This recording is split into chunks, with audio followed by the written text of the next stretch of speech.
Welcome to Virupakshi news channel. వార్తలు చదువుతున్నది విరూపాక్షి లతారెడ్డి. కర్నూలు జిల్లాలో ఆదోని ప్రాంతంలో టీడీపీ కార్యకర్తలపై వైసీపీ మూకలు దాడికి పాల్పడిన ఘటన తీవ్ర కలకలం రేపుతుంది.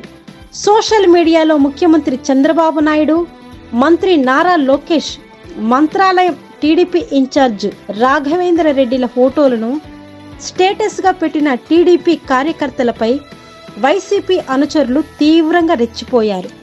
వెంటనే వేట కొడవళ్లతో దాడి చేసి వెంకన్న, నర్సిరెడ్డి, నాగిరెడ్డి అనే టీడీపీ కార్యకర్తలను గాయపరిచారు. గాయపడిన వారిని ఆదోని ఆసుపత్రికి తరలించారు.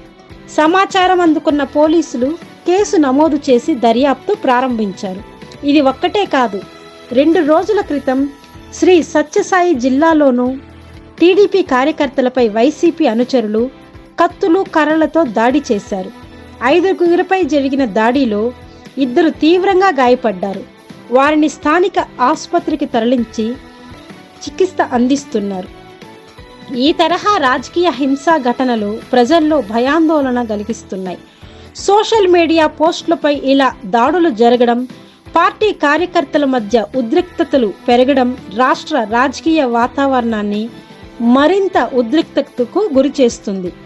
పోలీసులు తక్షణమే చర్యలు తీసుకొని బాధ్యులపై కఠినంగా వ్యవహరించాలని ప్రజలు డిమాండ్ చేస్తున్నారు.